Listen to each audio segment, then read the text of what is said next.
Hello everyone, nice to be back with you after a long break down under for me, and thanks of course to Hazem Sika for looking after the show while I was away. This week we're heading to a different down under, in South America, Brazil, where quite frankly, all is not well. President Dilma Rousseff inherited a country growing at a rapid clip, but some 5 years later the economy is heading for recession, unemployment is rising, prices are soaring, and there's a corruption scandal at Petrobras which dates back to her time as chair. Even though there's no suggestion Rousseff has actually done anything wrong, in fact, she's the one who's welcomed an independent investigation, it's not a good look, is it, for a sitting president? Now, this investigation has uncovered this $2 billion worth of kickbacks at the oil giant Petrobras. Executives are alleged to have taken money from contractors for work and funneled money back to politicians. That has understandably sapped business and consumer confidence, but perhaps an even bigger issue for Brazil is its dependence on commodity exports. What they amount to is a giant sticking plaster, if you like, that's actually hidden most of the cracks in the economy. Now the truth is out. Unemployment is running at 7.5%. Inflation's on the rise as well at almost 8%. The currency's tumbled more than 50%. And to top it off, Brazilian debt is at a record high, up from $198 billion in 2009 to $347 billion right now. It is a bleak picture when you contrast it to Rousseff's predecessor, Luiz Inácio Lula da Silva, who said he was, quote, convinced that the 21st century is Brazil's century. But this is the reality. Protesters calling for the impeachment of the current president. About 350,000 of them took part in Sao Paulo, many blaming Rousseff for the country's worst economic slump in a generation. And here's the bottom line for the people of Brazil. A deteriorating economy means the prospect of holding onto your job is a real concern. And that's certainly the case in the auto sector. Hodar Abdelhamid has more on that from Sao Paulo. It's a family business that manufactures electric switches, plugs, and several other products sold mainly in Brazil and around the region. It grew over the years as Brazil's economy flourished, and it's now feeling the pinch as the country is facing the worst recession in decades. So Claudio Barberini was forced to reduce production by 15% and cut jobs. Durante a crise, a gente faz ajustes na empresa. We made adjustments. We changed things as much as we could to save jobs. It's really hard when you fire someone who's been working with you every day. You even know their family, where they live. Here in Brazil, we have close relationships.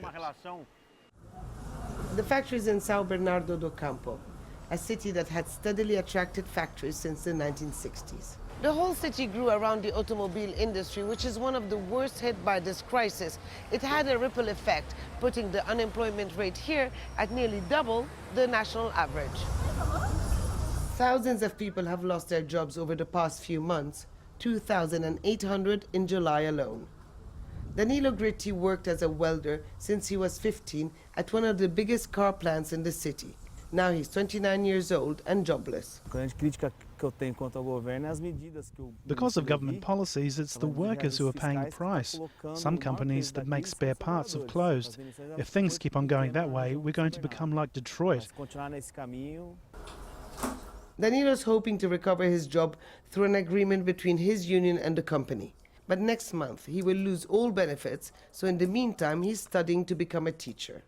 But many here say the real problem is elsewhere. Brazil needs to be more transparent. They need to show the rules of the game to investors, otherwise no one will come here. There is need for political stability. The government needs to act quickly, especially because some sectors are suffering more than others. Brazil is paralyzed by a political crisis that has reduced confidence. And with a corruption scandal of epic proportions still unfolding, credit ratings dwindling, confidence is more elusive than ever. Isn't it just? Let's expand on all of this with our guest this week. Joining us via Skype from Brasilia, political economist Carlos Pio. It's nice to see you again, Carlos. Dilma Rousseff apparently inherited a great Brazil, a great Brazilian economy from Lula da Silva. Is it right to place all the blame for its slide at her feet? It seems a lot of people are protesting directly against her. Yes, she is the president, but where, in your opinion, did this slide really start? I would say that the slide began back when she was the chief of staff of President Lula, or even before that when she was the energy minister.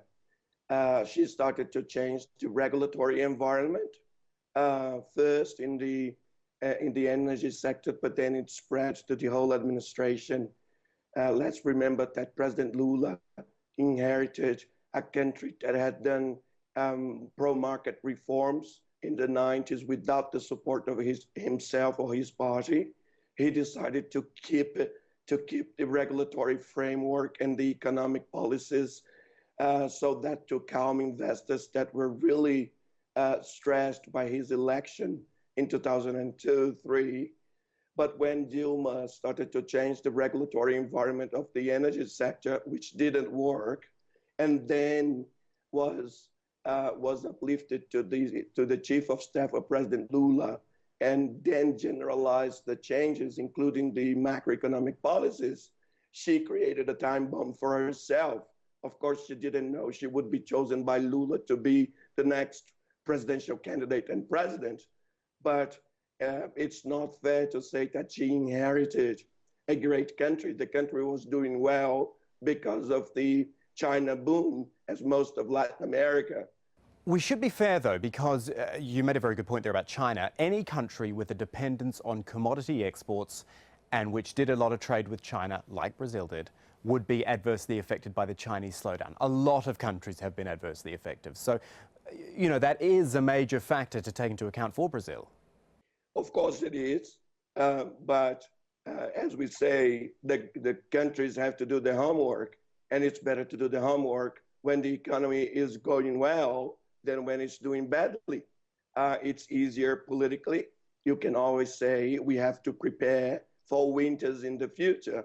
The point is that Dilma and President Lula before her took advantage of the China boom and also the slowdown of the global economy after the 2008 crisis to say exactly the opposite. They said, we now have a blank check to do anti-cyclical policies when the country was going up, when the economy was improving, actually.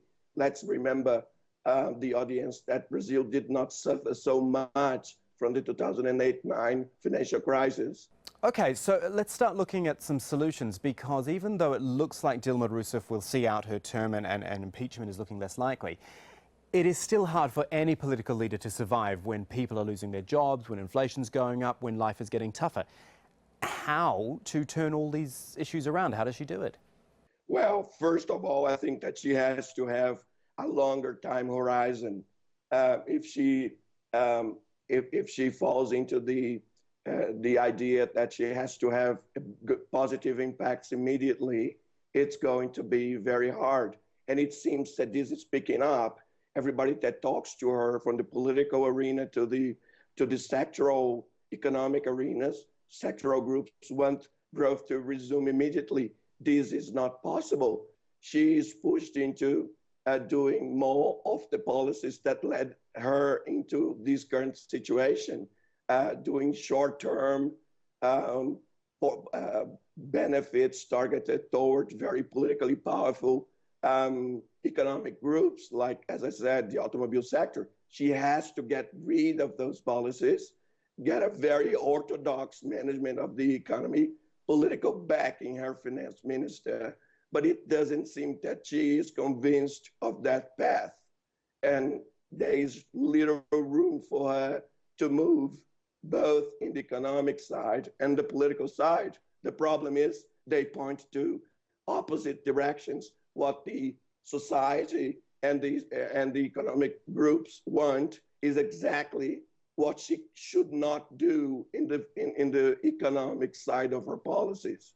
So the short story, it seems, Carlos, is that the people of Brazil will continue to suffer. I mean, I'm reading here, it's a survey of economists who are talking about the recession going on well into 2016.